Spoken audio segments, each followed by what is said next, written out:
it's to the shame of everyone who has turned a blind eye to this, allowed it to happen. I mean, it's just our nation's great shame.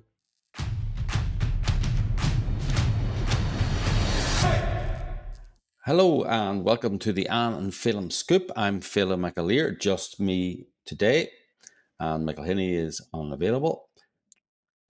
What's on the show today? So our Grooming Gangs video has gone viral.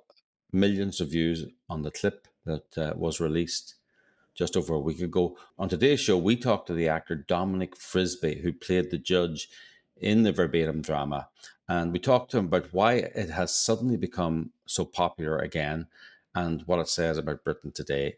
Also on the show, after years of climate alarmism and taking trillions of dollars out of our pockets to save the planet, Bill Gates suddenly says the sky is not falling and that climate change may not be a danger, infuriating all of us who have been telling him that for years. We investigate further.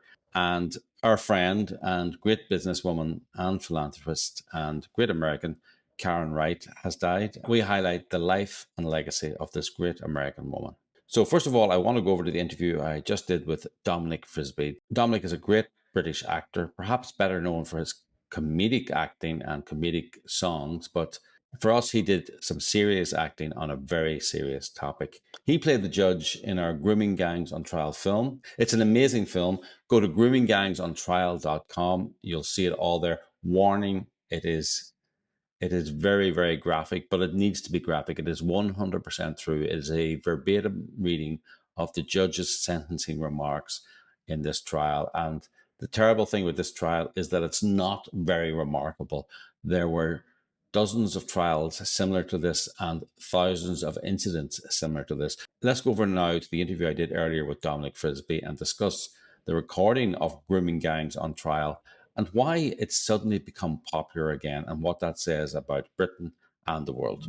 So I'm joined now by Dominic Frisby, who is a British comedian, author and voice actor. He's known for many things. You might know him for his satirical songs. Other people know him for his commentary on finance and economics. He's possibly best known for his song 17 Million Bleep Offs, which only he doesn't use the word bleep. It's a song about Brexit and Britain. His song We're All Far Right Now, his satirical song, has had, I think, more than 50 million views. He's written books on taxation, daylight robbery, how tax shaped our past and will change our future. He's just written a book on Bitcoin. He's just written a book on gold, which is very good timing. I'm speaking to him today because he played the judge in our verbatim film, Grooming Gangs on Trial. And last week, Dominic posted a clip of the film, which was retweeted by one Elon Musk, and so far has obtained at least 2.6 million views. We brought him on today to discuss the film, to discuss grooming gangs and the state of the UK and the world. So welcome to the show, Dominic Frisby.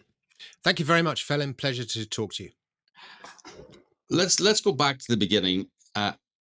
For those who don't know, what are the UK grooming gangs? Tell people in America what this phenomenon is. Well, I wouldn't say I'm necessarily the world's leading expert on them, or I'm best equipped to define them. But as I understand it, they are groups of men, mostly Muslim Pakistani men, who have been. Grooming is a bit of a gentle way of putting it, Yes. but they've been grooming and preparing girls from the age of 10, 11 years old upwards until they're women, and brainwashing them and then raping them. And it's been going on since the 1950s, we've since learnt, and the authorities have been turning a blind eye. And if you extrapolate what's happened in some of the cities, Rotherham, Telford, Oxford, and you extrapolate that across towns and cities all across the country, it's estimated that more than 1 million women have been raped by these gangs. It's just an extraordinary number, and the authorities have turned a blind eye to it. Yeah. And I participated at a sort of discussion, a debate on it the other day, and there was one barrister citing various UN laws and so on, and she equated it to some of the things that have been taking place in the Balkans during the war there, and she thinks this is very much a war crime. It's on that kind of scale. But yes, it's groups of organized groups of as I say, largely Islamic Pakistani men who have prepared these women for rape. They've raped them themselves, and then they've sold them to other Pakistani men as sex slaves and exploited them, sold their bodies, and these other men have raped them as well, and these Pakistani men have profited from it. Yeah, I mean, can I say, it sounds like something out of dystopian science fiction. It doesn't sound real. And as someone who has actually, I've written a piece that appeared in The Spectator about 2 decades ago, the myth of sex trafficking. You know, so I'm a sex trafficking skeptic in a broader sense. So this sounds like something that the right wing or racists would make up in a fever dream, but it's very, very real, and there have been dozens of court cases about these gangs where they have been convicted, and it's been an ongoing issue with the last few decades in Britain. But I'm right in saying Britain, Phelim. It's across Europe. Yeah. Like I have a Irish girlfriend of mine was raped by Pakistani men in Paris when she was in her early 20s, as a student. It's not just Britain. Yeah. I mean, I think it's worse here, and it's had more publicity here, but it's you know, it's everywhere there are large communities of these immigrants. It's taking place. Now, the reason it's kind of come to the surface recently was because I think Elon Musk originally got interested in it in the UK, and then pressure mounted for a national inquiry into these gangs. And I think eventually the Labour government succumbed to the pressure and agreed to a national inquiry, but then proceeded to dilute it, and people started resigning. Isn't that right? A lot of people who were appointed to the committee as advisors, they started resigning, and then it came back in the headlines. And I think that's probably what prompted you to repost the film.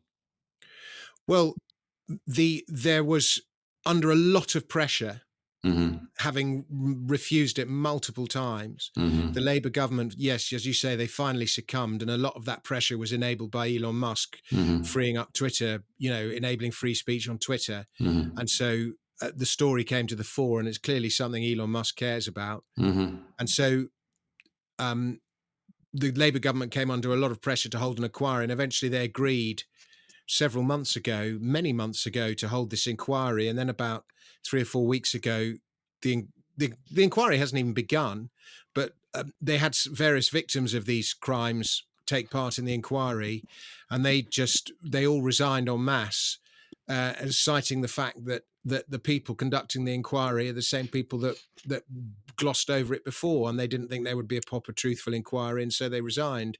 And the inquiry is just, Lord knows how much they spent on it so far, but it hasn't even begun. They haven't even got the personnel in place. So it's just like everything the government does, it's just a farce. Yeah. So when this story originally broke, we had the idea of, as many of our viewers know, we do a lot of verbatim plays, verbatim films, verbatim podcasts, and we managed to get hold of the sentencing remarks of one of the grooming gangs from Oxford. And this is something people need to know. And you pointed out quite rightly, there was this idea that it was focused mostly on post-industrial northern towns in England. It's not. This one was in Oxford. And as you say, it's also in Europe. But we got hold of the sentencing remarks for 5 men who were convicted of raping a series of young girls in the Oxford area and then selling them for sex. It's a truly harrowing set of sentencing remarks, and we reenacted it. We filmed it, and you were the actor in it. Tell us, what was that like to say these words, these quite horrific words at times? Is that the most horrific part you've ever played, or what was that like as an actor? Yeah, those are the most horrific words that I've ever spoken. They're the most horrific words that have ever come out of my mouth. The descriptions of what went on. It's how can one human being conceivably do that to another, let alone to an innocent girl in a peaceful society? If they were getting their revenge for a war crime or something, you might be able to, for somebody who'd shot your parent or something. But this is innocent girls. I mean, it's just horrible beyond all belief. Yeah, some of the things that went on, you'd think, how can anyone's mind be that depraved that they would even think like that? And I mean, I wouldn't even do it to an animal. No.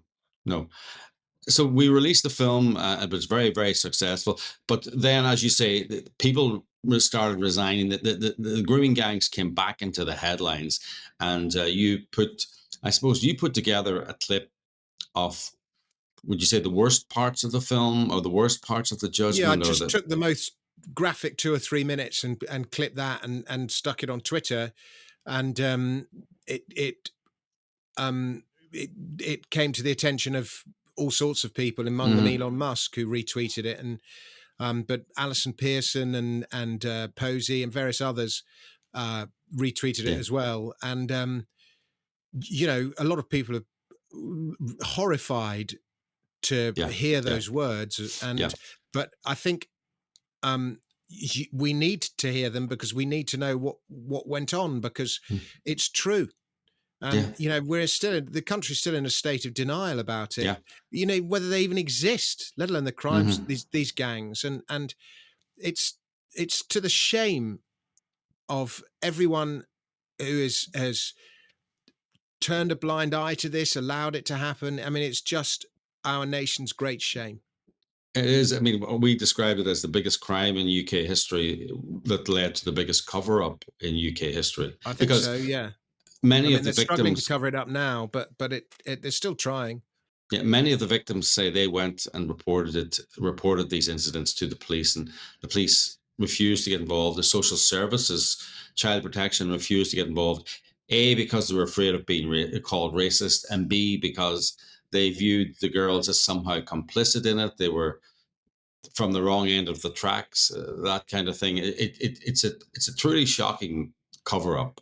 But a lot of the time, Phelim, the girls weren't from the wrong end of the tracks. That's one of the things that we had this debate the other day, and one of the things that came up. There was one of the girls who was a victim of all of this spoke out, and her parents came along, and they were just like a normal middle class family. It's not just vulnerable girls, but in the case that we did, the mum and dad were both disabled, and they were in the benefits trap. So it's at all ends of society. My Irish friend who had it happen to her was just a middle class Irish girl, but she was all on her own in Paris. But they certainly exploit the vulnerable, and there was this idea that the girls were somehow to blame. I mean, it's just extraordinary. And you find there are old newspaper reports you can find of things that went on in the 70s.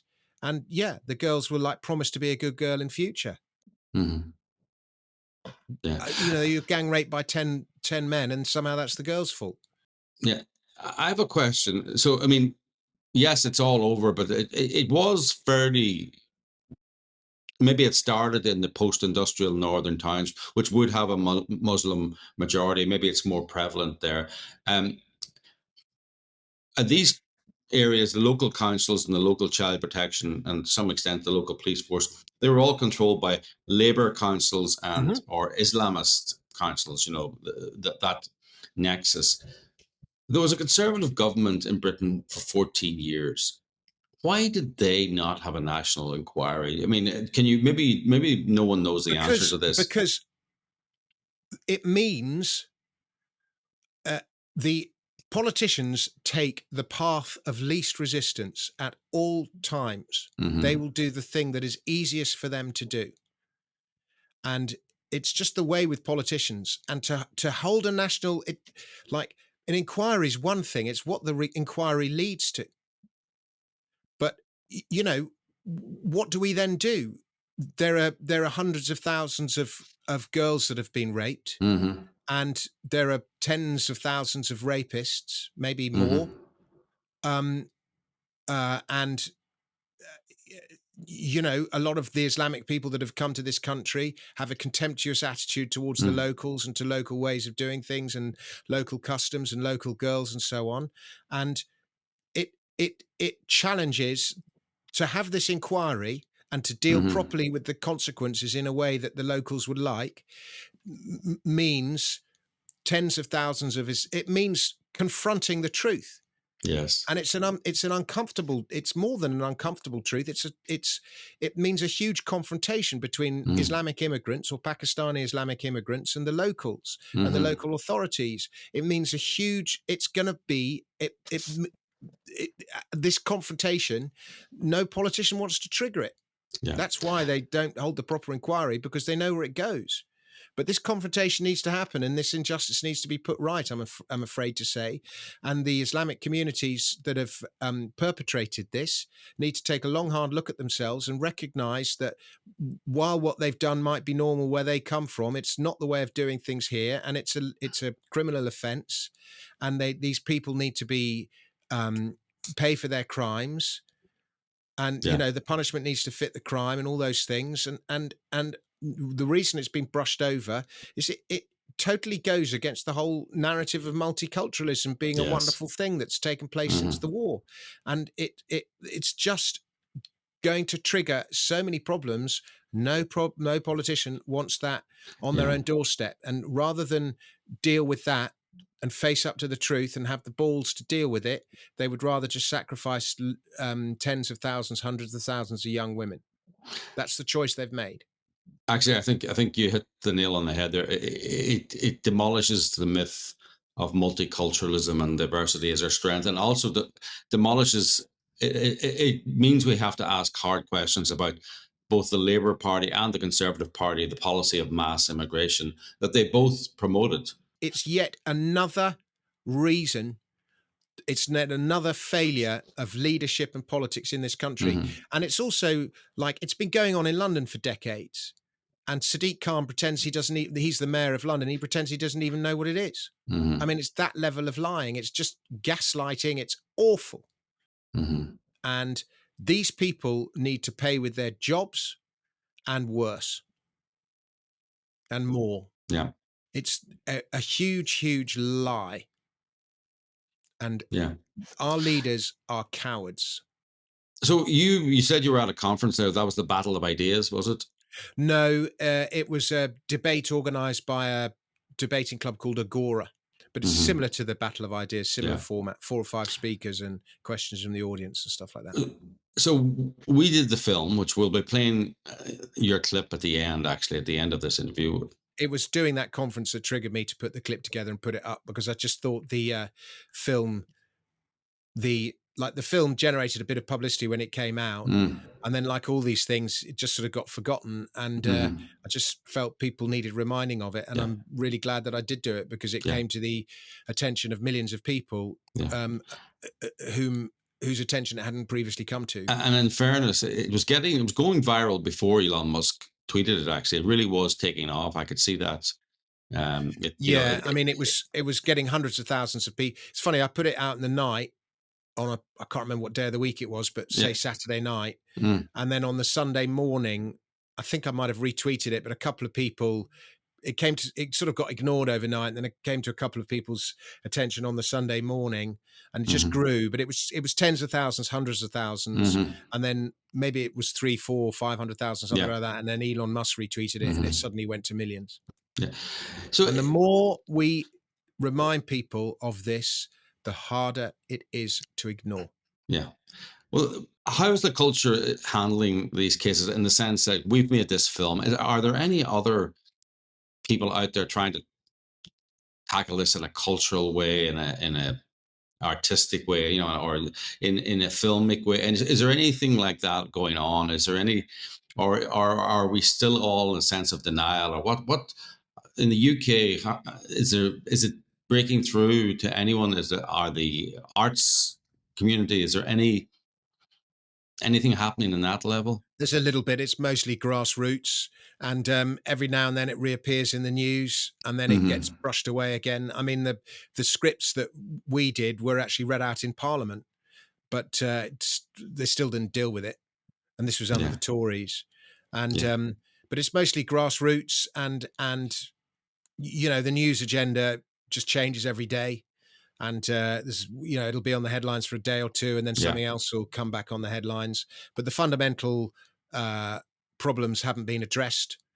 The communities that have perpetrated this are still in denial about it, and so yeah, we need to keep pressing until it's back in the news again. Yeah, you know, that just Tommy Robinson's been one of the champions of getting this story into the public conscious, and you know, it's easier just to go, he's a far right racist, so therefore dismiss everything he says. So it's just easier to do that. Yeah. Well, Dominic, thank you very much for coming on the show. When we finish the interview, we're going to play that clip that you put together. Sure. We should warn everyone, it is truly, I mean, it's not, I don't know, vile is the word, but it's both compelling to listen to, but it's truly shocking that such depravity exists in the minds of people. It really is uncivilized madness. It's how, I mean, it is barbaric. I don't believe medieval people even did what they did. I think you're right. I think that'll be very interesting actually to go back, I mean, and see, you know, medieval accounts. I mean, you're right. I don't think that as you say, people from the so-called dark ages, Viking raiders show up in a city and do all the things that Viking raiders did. I don't think it's as barbaric as what these guys did. No. And they say it's not an invasion. It is. It is. Yeah, but funny. That's what you made the point. This is a war crime, it's or someone else, crime, and it needs to be treated as that. And because they're at war, you know, they know they're in a war, a civilizational war. We just haven't. It hasn't just hit home. We need to. Yeah, but that's again an uncomfortable truth that no politician wants to admit. They'd rather let us be invaded. Yeah. Okay, Dominic, thank you very much. My pleasure, Phelim. And you know, once again, I compliment you and your team for doing what you've done and doing your bit to get the story out there. It needs to be done. How do people get a hold of you, Dominic, on social media and that? I've got.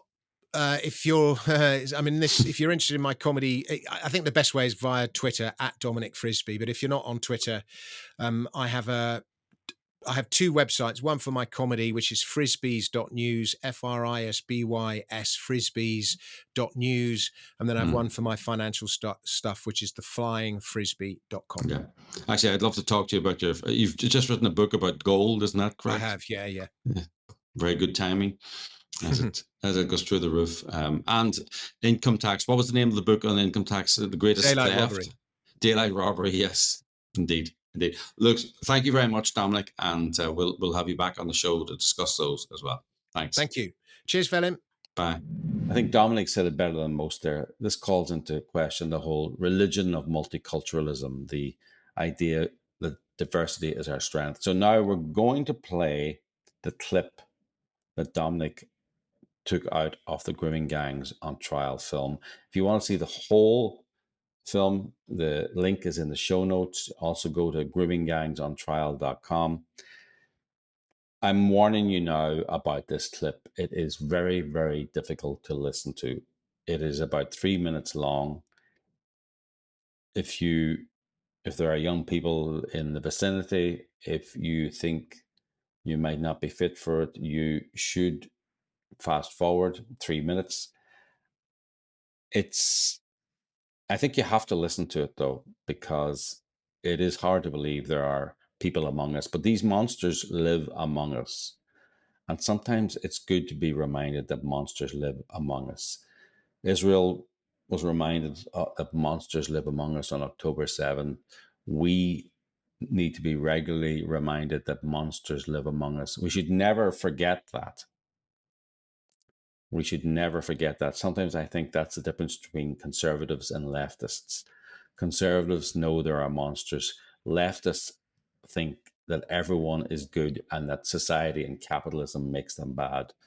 We know different. So let's hear Dominic Frisby play Judge Peter Rook. Remember, these remarks are 100% verbatim, and they come at the end of a long, long trial where all the defendants were found guilty. Let's play that tape. You, Mohammed Karar, were introduced to child GH when she was only 11. It is clear from the video clip we have seen she was a small girl at the age of 12. You were in your 30s.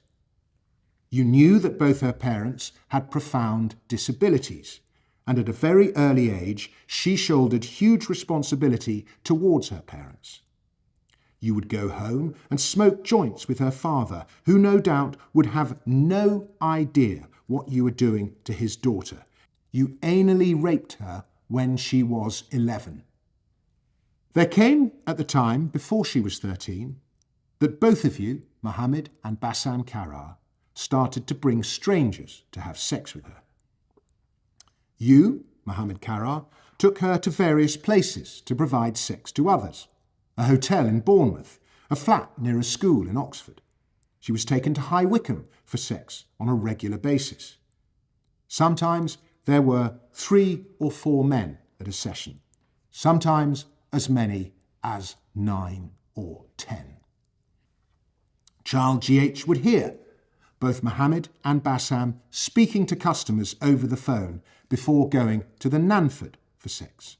She was taken to Nanford House over 50 times. You, Mohammed Karar, prepared her for gang anal rape by using a pump to expand her anal passage. You subjected her to a gang rape by 5 or 6 men. At one point, she had 4 men inside her. A red ball was placed in her mouth to keep her quiet. Not only were you both involved in the commercial sexual exploitation of child GH, you also used her for your own self-gratification. You both raped her at the same time. Oral and vaginal and anal. It happened on more than one occasion. Mohammed Karar, on one occasion, when child GH was 12, after raping her, she threatened you with her lock knife. Your reaction was to pick up a baseball bat with a silver metal handle, strike her on the head with it, and then insert the baseball bat inside her vagina. You treated her as if she was your commodity. You branded her with your initial near her anal passage using a hot hairpin. As part of the grooming, you would provide her with crack cocaine and injected child GH with heroin on numerous occasions. As I say, tough listening, but important listening. So for the full film, go to groominggangsontrial.com. So Bill Gates. Yes, welcome to the club, Bill. It really is hard to believe that someone so intelligent could be so stupid for so long. We have been telling people like Bill Gates, and not just us, Bjorn Lomborg, Mark Morano from Climate Depot, we've all been saying the cure is worse than the disease. Some people don't believe climate change is happening. Some people say, okay, let's imagine it's happening. But is it really that dangerous? Wouldn't it be much more dangerous for the developing world if we suddenly cut off their access to fossil fuels and to electricity and to oil and to gas? Isn't poverty caused by lack of energy much worse than a small bit of overheating or extra rain? Can't we build better houses to combat the heat or have better irrigation for agriculture? that would cost a fraction of the cost of not allowing these places to develop. And it was, for leftists, it really was weird. We got rich by exploiting our fossil fuels. So what we're telling you now in the developing world is you can't get rich and exploit your fossil fuels. It's classic imperialism, telling black and brown people how to use their natural resources. Honestly, it's worse than the missionaries were, because it's condemning people to absolute poverty for generations. So Bill Gates has suddenly decided to join the Sensible Club. He has released a memo and basically discounting the doomsday view of climate change, as he says, the cataclysmic climate change view. And he says, fortunately for all of us, this view is wrong. Although climate change will have serious consequences, particularly for people in the poorest of countries, it will not lead to humanity's demise. People will be able to live and thrive in most places on Earth for the foreseeable future. I mean, this was as obvious as anything. It was as obvious as the nose on my face. You want to know how people will adapt to climate change? Go to Finland, one of the coldest countries on the planet. People there are very rich. Go to Singapore, one of the warmest countries on the planet. People there are very rich. Human beings are very adaptable. Your climate is not your destiny. So even if the temperature does rise, it's not determinant. It's not going to condemn people to poverty. Bad politics determines where people will live in poverty. Bad management, bad government. To quote Bill Gates, from the standpoint of improving lives, using more energy is a good thing because it is so closely correlated with economic growth. And then he puts up a graph showing countries' energy use and their income. More energy use is a key part of prosperity. I mean, it's very, very infuriating that after decades of abuse and insult and demonization, Bill Gates has finally joined the club and has listened or has realized what we have been saying for decades. We made a documentary called Not Evil, Just Wrong. We said all this in our documentary. Let's play some clips over there. Let's look at it.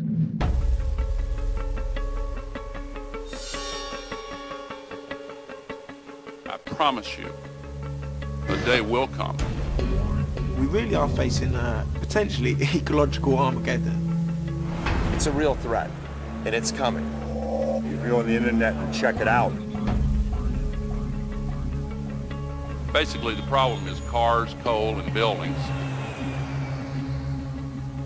It's not going to be painless. I think we need to freeze it.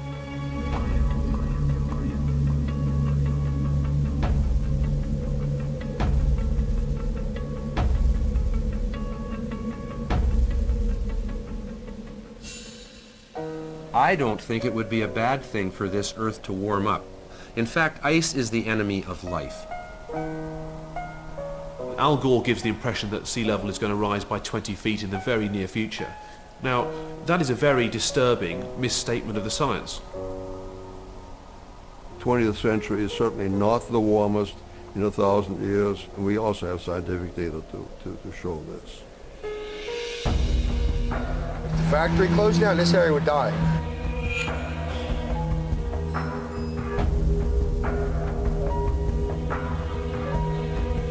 You're talking more about 7 million jobs in the United States. That would bring civilization crashing down to its knees, and hundreds of millions of people would die. We need industry.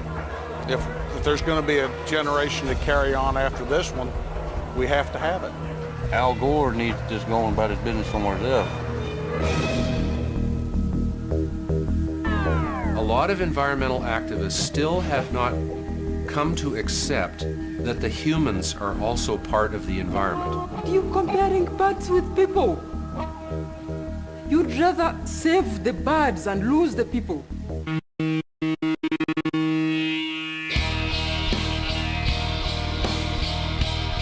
What do they want to go back to the Dark Ages and the Black Plague?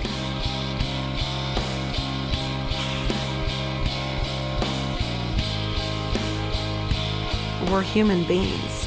We all have a right to be here.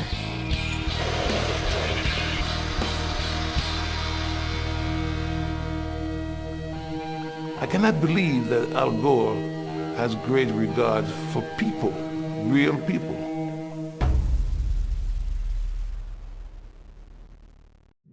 By the way, the premise of Not Evil, Just Wrong, the reason we called it that was because Roy Innes, one of the people we interviewed, he said, these people who won't let the developing world develop, they're not evil, but they are wrong. And I think, I know many of our listeners think Bill Gates is evil. I happen to not think he is evil. I think he is wrong. Although sometimes it's hard to determine the difference. He is wrong, but boy, he is close to having had evil consequences come from his wrongness. It's very, very, very frustrating for me, for us to see that he's finally joined the sensible club. But he has condemned a generation now of Africans and Asians and people in poor countries to energy poverty. And the question is, why now? Why has Bill Gates realized this? Maybe the charitable view is that he's finally realized the truth after a lot of lobbying, or perhaps Bill Gates has wanted to join the AI boom and realized what you need to do that is our data centers, and data centers use a lot of energy. And perhaps he now knows that you cannot power data centers with solar panels or windmills. And so he's examined just how you power the world and realized that his climate catastrophe politics are going to damage his bottom line. So whether he came this way through good intentions or bad intentions, I don't care. I know he is there now. I just hope more people will listen. Welcome to the club, Bill. So I want to end the podcast by paying tribute to Karen Wright. She died recently, and we have lost a great friend, a great businesswoman and philanthropist, and a true American patriot. She was the president and CEO of Ariel Corporation. It made gas compressors and was started by her father. He founded it back in 1966. He basically invented a new type of gas compressor, which he called the Ariel, after a motorbike that he was particularly fond of. They grew to an enormous size. They were a truly international company, and it really, really grew under Karen's leadership. She took over around the year 2000. She was a great woman. I mean, we went to the funeral in Ohio. There were representatives from the company from Latin America, from Asia. It was a truly, truly international company. Ariel employ thousands in Mount Vernon, Ohio. And one thing I remember about the company, just to show you the kind of company that Karen led, during the Great Recession of 2006, 2007, 2008, and many, many industries were shook to their core, and Ariel Corporation had a downturn. They had a policy. They said, we're not going to make one single person redundant. So they handled the downturn through natural wastage, through encouraging their workers to go back to college, which they paid for. And by the way, they also got through it by taking the hit. They took the view that the workers were good to them in the good times, that they should be good to the workers in the bad times. So it was an incredible resource for the workers that this company had their back at the tough times. But that was the kind of Ariel Corporation. That was how Karen Wright lived as well. And you could see it in Mount Vernon. We went there for the funeral. It's a small town, 15,000 people in Ohio, but it is the prettiest, nicest, most prosperous small town I have seen in years. And basically, Karen Wright set up the Ariel Foundation and pumped perhaps hundreds of millions of charitable dollars into Mount Vernon. It has an opera house. It has a grand hotel. It has a beautiful square. It has dog parks. It has several dog parks. It has natural parks. It has pieces of sculpture that make no sense. It is a joy to be in Mount Vernon, Ohio. And so much of that joy is because Karen Wright cared about her community and cared about the people that worked for her. And honestly, I encourage you to go to Mount Vernon. It is a beautiful, beautiful small town. Karen Wright was not just content to look after her small town. She cared about America as well. And I want to finish the podcast with a speech she gave. She was given an award by the National Review, and she gave a speech at that award ceremony about why she is a patriot, why she loves liberty, and why she loves America. Interesting fact, she was born on the 4th of July. Her grandfather was born on the 4th of July, and one of her sons was born on the 4th of July. So it's almost like she was born to be a patriot. So I'll let her words end this podcast, and rest in peace, Karen Wright, a great American woman. And please finish the podcast and let us know what you think of this speech in the comments. Thank you, and we'll see you next week. Good night. You would be hard-pressed to find a more patriotic American than me. My grandpa Buchwald was born on the 4th of July in 1902. I was born on the 4th of July in 1954. My fourth son, Sam, was born on the 4th of July in 1992, the morning of my 38th birthday. Until the age of 4 or 5, I'm pretty sure I thought the big family picnic, the fireworks, flags, and all of that in Cleveland, Ohio was for our birthday. And I might have been a little bit deflated to learn we actually shared a birthday with the US of A, but that shared birthday has, in many ways, defined my life. Over the past year, since I was asked to accept this special award, I've really struggled to boil down exactly what supporting liberty means.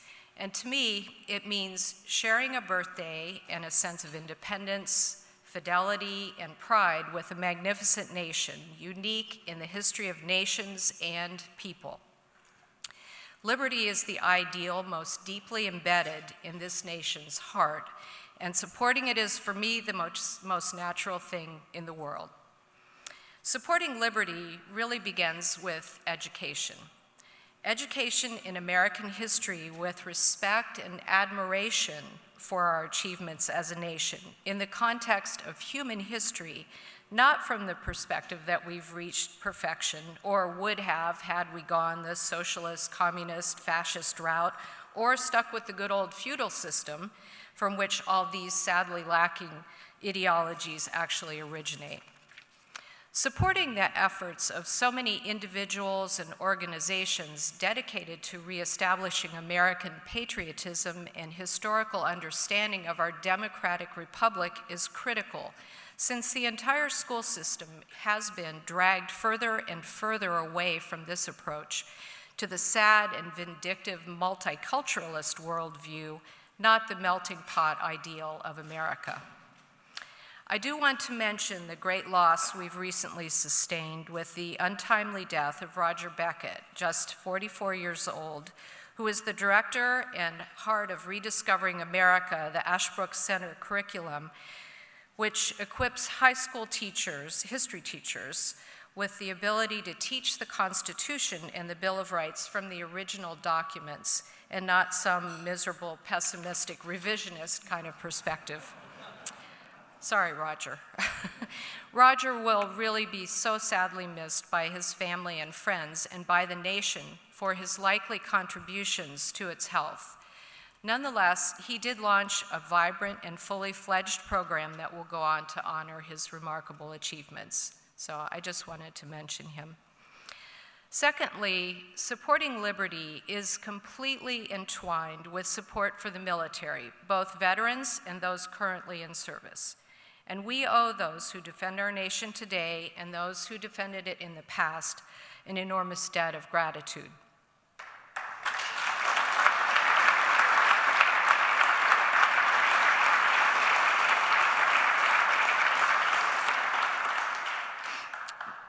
The Pax Americana of the last 70 years should be something in which we as Americans take great pride. It has not been the peace of oppression, elevating an elite few and enslaving the rest, but rather has lifted great swaths of the world into liberty and human potential.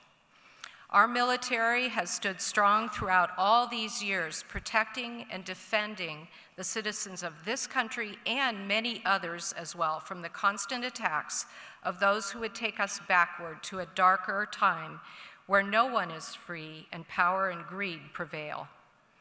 Personally, I feel most compelled to help those who've sustained serious and life-changing injury in the line of duty, for they have paid such a huge price for our liberty. Mostly, they are young men and women in their prime, strong and brave in the face of the horrors of often unthinkable cruelty, injured in ways that would have killed them 50 years ago. Whatever we can do to help them live lives of dignity and satisfaction is our absolute duty. And lastly, supporting liberty means preserving the basic concepts of American civil society: personal rights, marriage as the essential center of our civil society, the purpose and dignity of work, the protection of children and support for the family, and individual property rights. These are all under attack in so many ways today that it's difficult to maintain our optimism for the future. And I don't need to explain these attacks to you necessarily. I think all of you probably get it.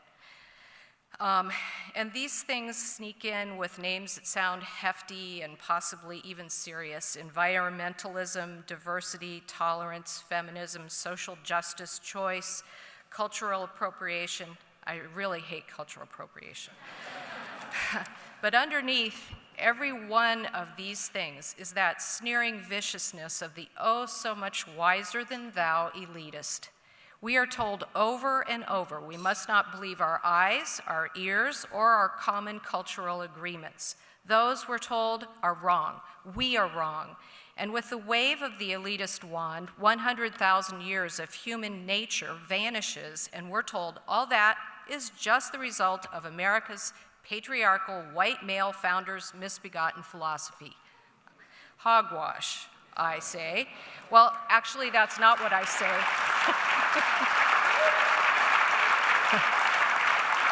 But this is polite company, so I'll say hogwash.